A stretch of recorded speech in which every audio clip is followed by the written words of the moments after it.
Even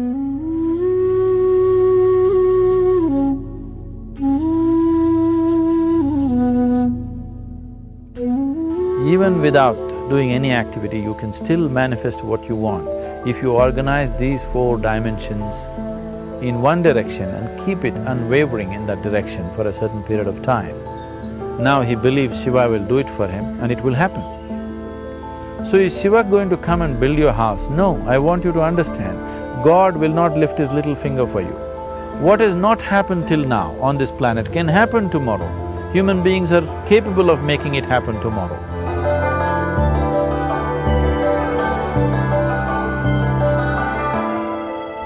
Everything we as human beings have created on this planet was essentially first created in our minds. All that you see, which is human work on this planet, first found expression in the mind, then it got manifested in the outside world. The wonderful things that we have done on this planet and the horrible things that we have done on this planet, both have come from the human mind. So if we are concerned as to what we create in this world, it's extremely important that first of all we learn to create the right things in our mind, how we keep our minds. If we do not have the power to keep our minds the way we want it, what we create in the world is also going to be very accidental and haphazard. So learning to create our minds the way we want is the basis of creating the world the way we want. There is a wonderful story in the yogic lore. On a certain day, a man took a walk. He went for a long walk. Accidentally, unawares, he walked into paradise. Fortunate, isn't he? He just took a walk and he landed up in paradise. After this long walk, he felt little tired.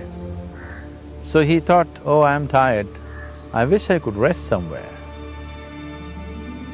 He looked around, there was a nice tree, underneath which there was very cushiony grass.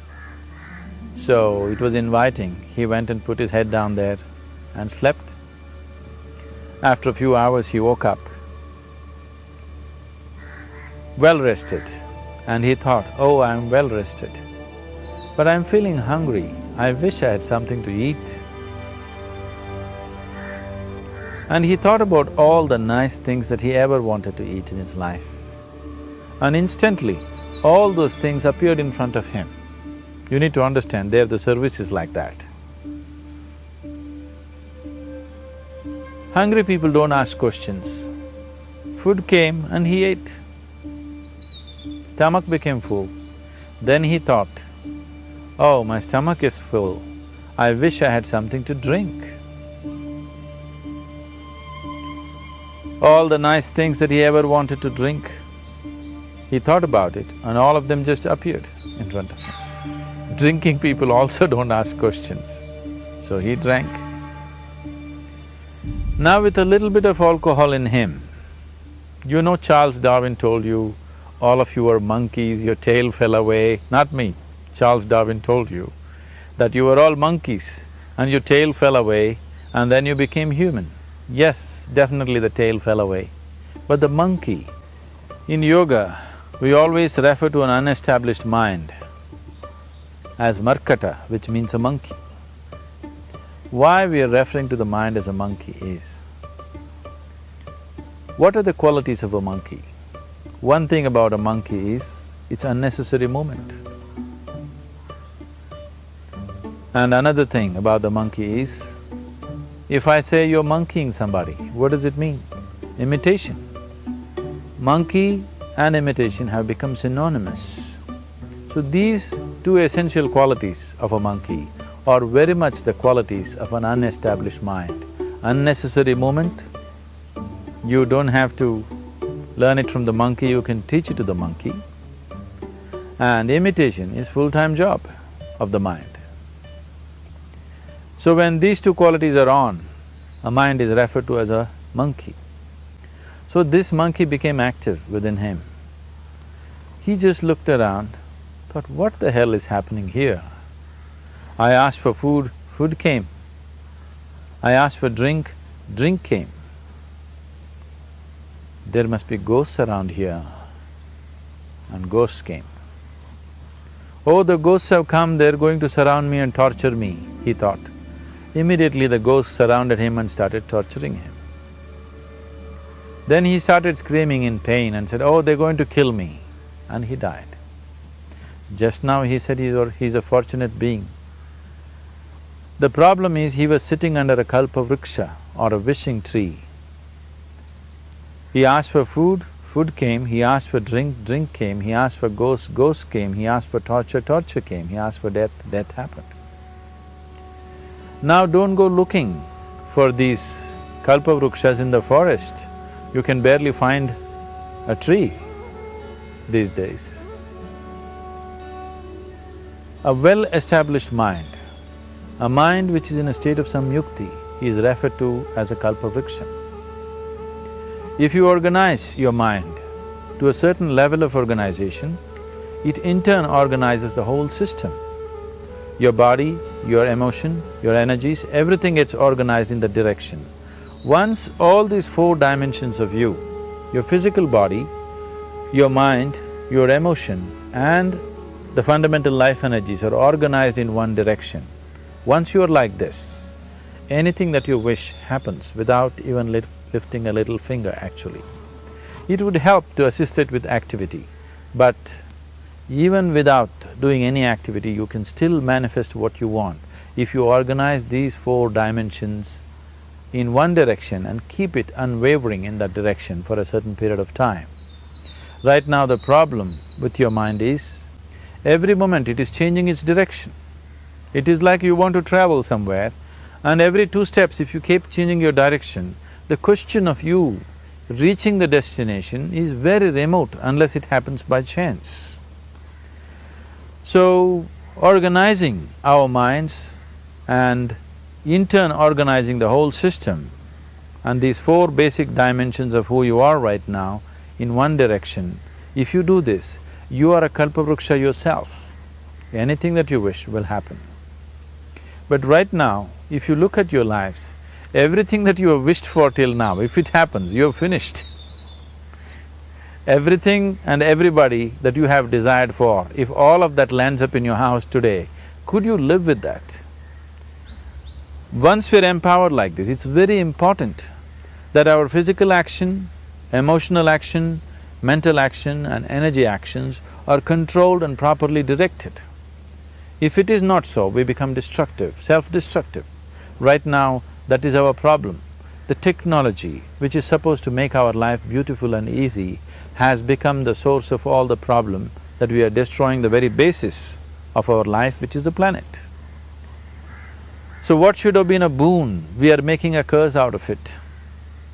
What has brought incredible levels of comfort and convenience to us in the last 100 years or so has also become a threat to our life simply because we are not conscious action, we are in a compulsive state of action. So organizing our minds fundamentally means moving from a compulsive state of activity to a conscious state of activity. You might have heard of people for whom they asked for something and beyond all expectations it came true for them. Generally this happens to people who are in faith. Now, let's say you want to build a house. If you start thinking, oh, I want to build a house, to build a house I need 50 lakhs, but I have only 50 rupees in my pocket, not possible, not possible, not possible. The moment you say not possible, you are also saying I don't want it. So on one level, you're creating a desire that you want something, on another level, you're saying I don't want it. So in this conflict, it may not happen. Someone who has some faith in a god or in a temple or whatever, who is simple-minded, faith works only for those people who are simple-minded. Thinking people, people who are too much thinking, for them it never works. A childlike person who has a simple faith in his god or his temple or whatever, he goes to the temple and says, Shiva, I want a house. I don't know how, you must make it for me. Now in his mind there are no negative thoughts. Will it happen? Will it not happen? Is it possible? Is it not possible? These things are completely removed by this simple act of faith. Now he believes Shiva will do it for him and it will happen. So is Shiva going to come and build your house? No, I want you to understand, God will not lift his little finger for you. What you refer to as God is the source of creation.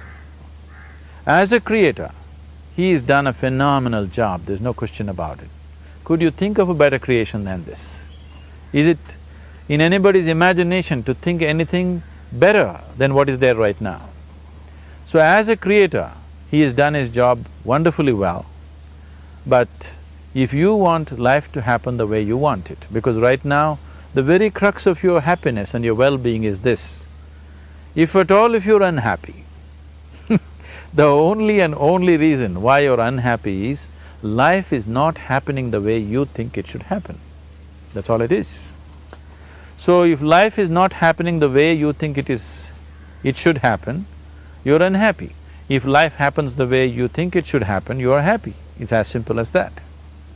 So if life has to happen the way you think it should happen, first of all, how you think, with how much focus you think, how much stability is there in your thought, and how much reverberance is there in the thought process will determine whether your thought will become a reality or is it just an empty thought.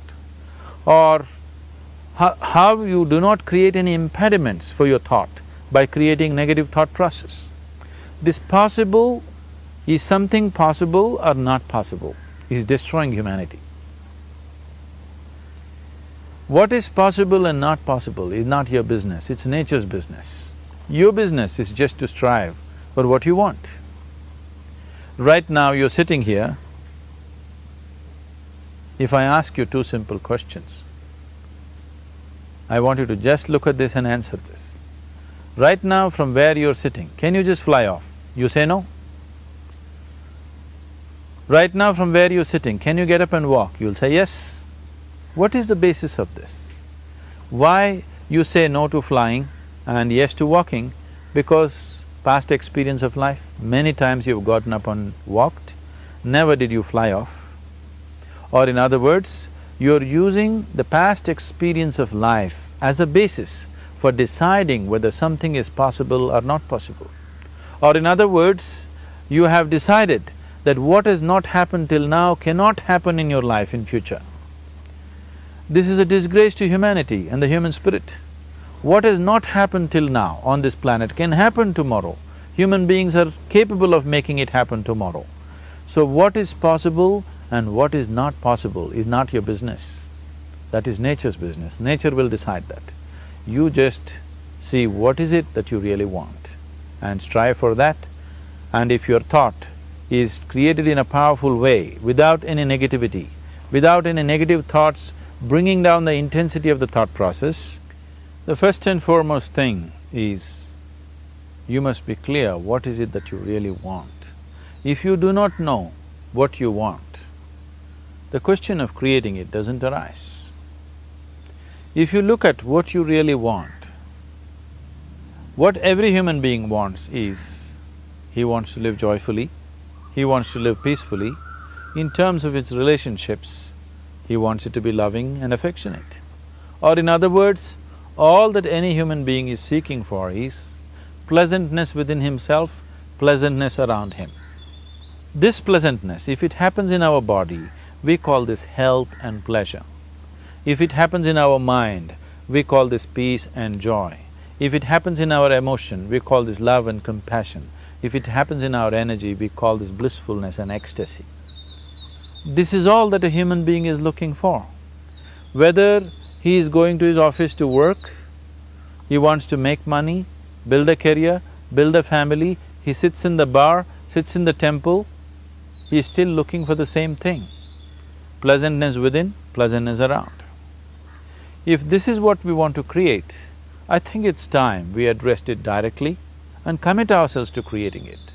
So you want to create yourself as a peaceful human being, joyful human being, loving human being, a pleasant human being on all levels. And do you also want a world like this? A peaceful world, a loving world, a joyful world? No, I want greenery, I want food.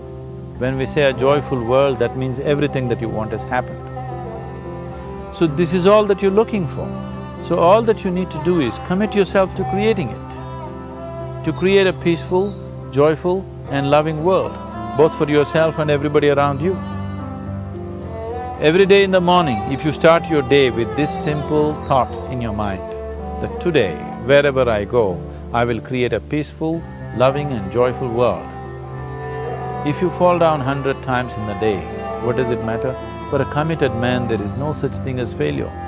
If you fall down 100 times, 100 lessons to be learnt. If you commit yourself like this to creating what you really care for, now your mind gets organized.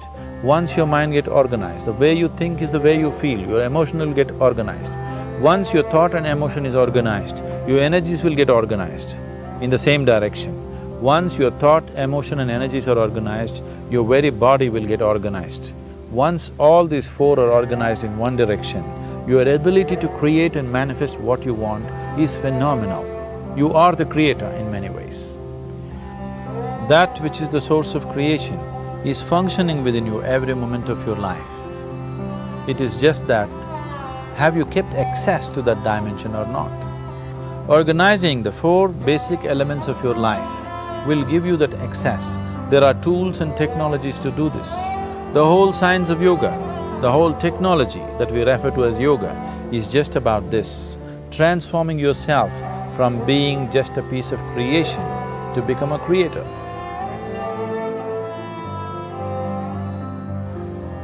It is my wish and my blessing that every human being in this world should have this access to the source of creation within himself so that he can function here as a creator, not just as a piece of creation.